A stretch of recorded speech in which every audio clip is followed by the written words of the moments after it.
अस्सलाम वालेकुम। मैं डॉक्टर मुजफ्फर जान, HOD paediatrics, GV Pant hospital, government medical college Srinagar. आज हम आपको जो ये कोविड की वेव, जो सेकेंड वेव आई है, बच्चों के हवाले से क्या क्या ज़रूरियात हैं उनके बारे में बात करेंगे। जो ये सेकेंड वेव है, इसमें ज़्यादा बच्चे इन्वॉल्व हो रहे हैं और चूँकि ज़्यादा तादाद में बच्चे इन्वॉल्व हो रहे हैं तो चांसेस ऑफ सीवियर डिजीज थोड़ी बढ़ रही है। इसकी जो सिम्टम्स अलामत हैं इस बीमारी के, आप सबको पहले आम लोगों को पता ही है, फिर भी एक बार दोहराता हूँ। जैसे खांसी, जुकाम या सर दर्द या बॉडी में एक्स एंड पेन, आजकल डायरिया और वॉमिटिंग भी कोविड में हुआ है।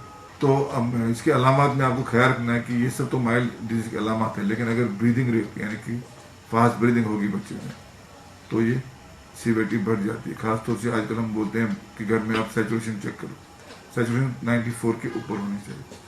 अगर 90 और 94 के बीच में आ गई तो ये मॉडरेट डिजीज की अलामत है, और अगर 90 के नीचे चले गए तो सीवियर डिजीज की अलामत है। तो इन अलामत से आप अपने आप को खबरदार रखिए। और कुछ वार्निंग से मैं बता दूँ, अगर हल्का सा जुकाम, खांसी, बुखार है तो घबराने की कोई ज़रूरत नहीं। घर में भी आप बच्चे को आइसोलेट कर सकते हैं, और बुखार हो तो पैरास्टामोल दे सकते हैं। आजकल हम लोग इम्यून जो बूस्टर्स हैं, जैसे जिंक है, विटामिन C है, वो दे सकते हैं बच्चों को। उनकी आप घर में मॉनिटरिंग खुद कर सकते हैं। आपको खाली देखना है बच्चे को फास्ट ब्रीदिंग या ब्रीदिंग डिफिकल्टी तो नहीं है, बच्चा फीट ठीक ले रहा है, लेथार्जिक तो नहीं है, ड्रॉजी तो नहीं है। इन चीज़ों का ख्याल रखना और सैचुरेशन मॉनिटर करना है। और अगर लेस देन 94 हो गया तो हॉस्पिटल लेके आना है। कई बार ये क्वेश्चन होते हैं कि अगर माँ पॉजिटिव है तो वो क्या बच्चे को अपना दूध दे सकती है।